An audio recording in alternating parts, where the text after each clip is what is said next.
తరతరాలుగా వేల సంవత్సరాలుగా మన జాతి కులపరమైన అస్తిత్వం చర్మకారులం వృత్తి చెప్పులు కొట్టే వృత్తి. గర్వపడదాం. అది సమాజాన్ని ముందుకు నడిపించిందే కానీ వెనకకు తీసుకెళ్ళలే. అదే సమయంలో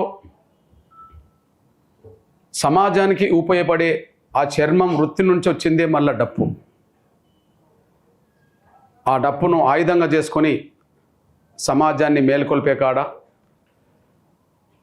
సమాజంలో ఉండబడే అన్ని వర్గాల కుటుంబాలు వాళ్ళు సంతోషంగా ఉండే సమయంలో వేడుకల్లో డప్పులు కొట్టాం.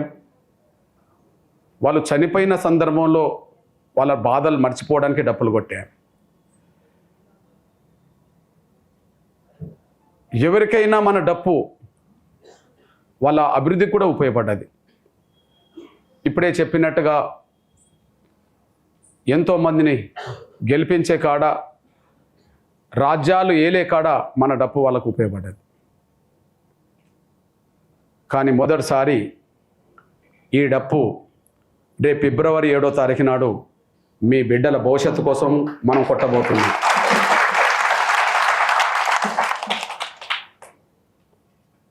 ఇప్పుడు మాట్లాడుతూ ఒక తమ్ముడు వాస్తవమే చెప్పాడు. అన్న, మన డప్పులను చూసి డప్పులు కొట్టేటోళ్ళను చూసి సమాజంలో కొంత చిన్న చూపు కనిపిస్తుంది. ప్రభుత్వాలు కూడా మన డప్పు ఈ కళా ప్రదర్శనలకు ప్రాధాన్యత ఇస్తలేదు. అన్ని వాయిద్యాలకు మూలం డప్పే అయినప్పుడు ఆ డప్పుకు ప్రాధాన్యత లేని పరిస్థితులు వచ్చింది. ప్రభుత్వాలు ఏదైనా కార్యక్రమం నిర్వహిస్తున్నప్పుడు ఇతర వాయిద్యాలకు ఇస్తున్న ప్రాధాన్యత మనకు ఇవ్వట్లేదు అని చెప్పి మొన్న ఒక తమ్ముడు బాధపడ్డాడు, ఇవాళ ఒక తమ్ముడు బాధపడ్డాడు. నేను 2 విషయాలు గమనించాను. మొన్న సోమాజిగూడలో నా తమ్ముడు చెప్పినప్పుడు, అన్న, మన కళా ప్రదర్శనను ప్రభుత్వాలు సరిగా చూడట్లేదు, మన డప్పు కళా ప్రదర్శనలకు ప్రాధాన్యత ఇవ్వట్లేదు అని సోమాజిగూడలో తమ్ముడు బాధపడ్డాడు. ఇప్పుడు వచ్చిన ఒక తమ్ముడు మాట్లాడుతూ, అన్న, మన కులంలో కూడా డప్పును పట్టుకొని మనం కొట్టడం అంటే అందరూ గౌరవించట్లేదు, ఇదో వీళ్ళు డప్పులు కొట్టేటోళ్ళు అనే పద్ధతిలోనే కొంత మనవళ్ళు కూడా కొంత చిన్న చూపు చూస్తుండ్రు. ప్రతి ఇంట్లో ఉండాల్సిన డప్పు కొన్ని ఇళ్ళకే పరిమితమైంది అని చెప్పి మనవాళ్ళు కూడా బాధపడ్డారు. అంటే ప్రభుత్వం నిర్లక్ష్యం ఒకవైపు మన వృత్తి మీద, మన సాంస్కృతిక వాయిద్యం మీద నిర్లక్ష్యం కనిపిస్తుంది. మన డప్పు సమాజాన్ని మేలుకొల్పింది, అన్నిట్లో మన డప్పు భాగస్వామ్యమైంది. కానీ ఆ డప్పును కొట్టడానికి మనవాళ్ళు కూడా కొంత వెనుకబడిపోతుండని చెప్పి మనవాళ్ళు బాధపడ్డారు. ఈ రెండింటికి పరిష్కారం ఫిబ్రవరి 7న రాబోతుంది. ఈ రెండింటికి పరిష్కారం ఫిబ్రవరి 7న జరగబోతుంది. మొదటి పరిష్కారం మన డప్పును మనం కొట్టుకోవడం. బహుశా ఇప్పటికీ ఇంకొక 4 రోజులు టైం ఉన్నది.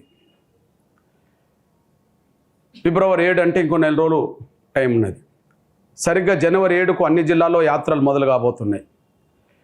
ఆ యాత్రలకు మద్దతుగా నేను కూడా 33 జిల్లాల పర్యటన నేను కూడా ఉంటాను. ఒకవైపు 10 ఉమ్మడి జిల్లాలో మన కళానేతల ఆధ్వర్యంలో, ఇటు పాటలు పాడే కళాకారులు, డప్పు వాయిద్యకారుల ఆధ్వర్యంలో ప్రధానంగా బృందాలు ప్రచారంలోకి వెళ్ళబోతున్నాయి.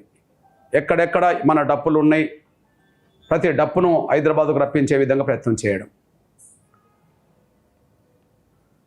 నేను విజ్ఞప్తి చేస్తున్నా, రేపు 1,00,000 డప్పుల ప్రదర్శనలో పోటీ ఎవరితోటి? ఇప్పటి వరకు పోటీ ఇప్పటికే ఆ వాయిద్యం మీద పట్టున్న కళాకారుల మధ్యనే పోటీ ఉంటుంది, ఒకరికి మధ్యలో. ఒకరు ఒక రకమైన వాయిద్యం వేస్తే ఇంకొకరు ఐదు వాయిద్యం, ఒకరు ఒక రకమైన డ్యాన్స్ దానికి సమకూర్తే ఇంకొకరు. బహుశా రేపు నిన్నటి వరకు డప్పు పట్టని మన మాదిగలే మీకు పోటీదారులు కాబోతుంటారు అనేసి మీరు చెప్తున్నాను. ఈరోజు కూడా డప్పు పట్టుకోవడానికి సిద్ధంగా లేని వాళ్ళందరూ రేపు డప్పు కొట్టబోతుండ్రు. మీరు చూడబోతున్నది ఏంటంటే వాళ్ళతోటి మీరు పోటీ పడాల్సి వస్తుంది రేపటి నుంచి. వాస్తవం చెప్తున్నా. మాదిగల్లో డాక్టర్లు ఉన్నారు, వాళ్ళు తెల్ల కొట్టు వేసుకొని డప్పు కొడతారు, మీ మీ ప్రదర్శనలో వాళ్ళు ఉంటారు. మాదిగల్లో లాయర్లు ఉన్నారు, మాదిగల్లో సర్పంచులు ఉన్నారు, మాదిగల్లో ఎంపీటీసీలు ఉన్నారు, మాదిగల్లో ఎమ్మెల్యేలు ఉన్నారు. ఒక మాట చెప్పాలంటే నిన్నటి వరకు డప్పు కూడా పట్టుకోవడానికి సిద్ధంగా లేని వాళ్ళందరూ ఫిబ్రవరి 7న సంకన డప్పని వేసుకొని రాబోతున్నారు. ఆ పిలుపులో భాగంగా ముందు ఇంటికో డప్పు అయితే కొనండి అని చెప్తున్నాం. ఇప్పుడు ఊర్లో ఒక 20-30 డప్పులు ఉంటాయి. చిన్న చిన్న ఊర్లో 10కి తక్కువనైనా 10కి తక్కువ కాకుండా ఉంటాయి. కళా బృందాలు ఉన్న కాడ 50-100 డప్పులు ఉన్న కాడ కూడా ఉంటాయి. కానీ రేపు ఫిబ్రవరి 7 నాటికి మాత్రం ఇంటికో డప్పు కొనండి అనే పిలుపు మాత్రం జనంలోకి ఇవ్వబోతున్నాం.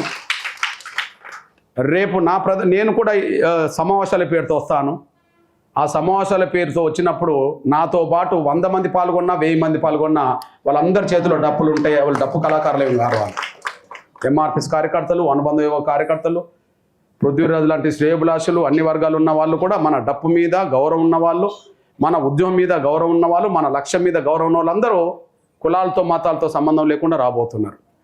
కాబట్టి ఈరోజు కొన్ని ఇండ్లకే పరిమితమైన మన డప్పు ప్రతి మాదిగ ఇండ్లలో రేపటి నుంచి ఉండబోతుందనే విషయం మీరు చూసుకుంటున్నాను. చెప్పాడు కదా తమ్ముడు పృథ్వీరాజ్, చెప్పాడు కదా కులానికి యాదవ గొల్లబిడ్డ, గొల్ల కుర్మ డోల్ దెబ్బ అనేవాళ్ళం మనం. డోలు ఉన్నదో లేదో తెలియదు, కానీ కొన్ని దశాబ్దాలుగా మా ఇంట్లో డప్పు ఉన్నదని చెప్పి తమ్ముడు చెప్పగలిగాడు.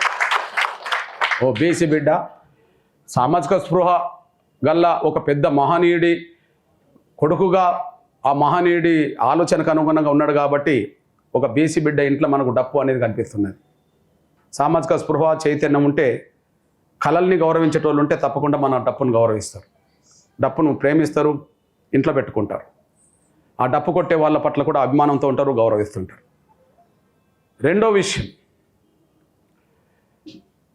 సోమాజిగూడ ప్రెస్ క్లబ్లో తమ్ముడు వచ్చి అన్న ప్రభుత్వం నిర్వహించే కార్యక్రమాల్లో అన్ని వాయిద్యాలకు ప్రాధాన్యత ఇస్తున్నారు, కానీ కొద్దిగా డప్పు కళా బృందాలకు మాత్రం కొంత ప్రాధాన్యత తగ్గింది, కొద్దిగా మనల్ని పట్టించుకోవట్లేదనే కాడ ఆ తమ్ముడు చెప్పాడు. నాకు అది మనసులో ఉన్నది అప్పటి నుంచి.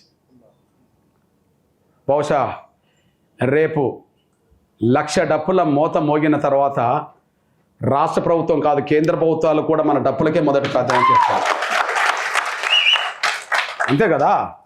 1,00,000 డప్పులతో హైదరాబాద్ నగరంలో మన ప్రదర్శన చేస్తే, ఒక ఊర్లో ఎవరన్నా చనిపోతే మన వాళ్ళు డప్పులు కొట్టి వెళ్ళినప్పుడు ఊరవతలు ఉన్నోళ్ళకు ఆ డప్పు శబ్దం వినబడ్డ తర్వాత ఆ ఊరోళ్ళు కాకపోయినా ఆ డప్పు శబ్దం విని ఒక మాట అంటారు, అరే ఎవరో ఊర్లో చచ్చిపోయినట్టున్నది, ఒక సావు డప్పు కొడుతుండ్రు అని చెప్పి. ఊరేగింపు సందర్భంగా ఊరేగింపు డప్పులు కూడా కొడతారు. అది ఊరోళ్ళకి అర్థమవుతుంది, ఏదో ఊరేగింపు జరుగుతున్నట్టున్నది, ఊరేగింపు డప్పు కొడుతుండ్రు అని చెప్పి. అంతే కదా. 10-20 డప్పులు కొడితేనే ఊరవతలు వినబడుతుంది కదా. 1,00,000 డప్పులు హైదరాబాద్లో మోగితే ఎక్కడికి వినబడుతుంది? ఈ దేశం వింటది మన డప్పు శబ్దాన్ని, ఈ ప్రపంచం వింటది, ఈ భూమి నేల మీదనే కాదు ఆకాశం కూడా దద్దరేటట్టు కొట్టడానికి అవకాశం ఉంటుంది.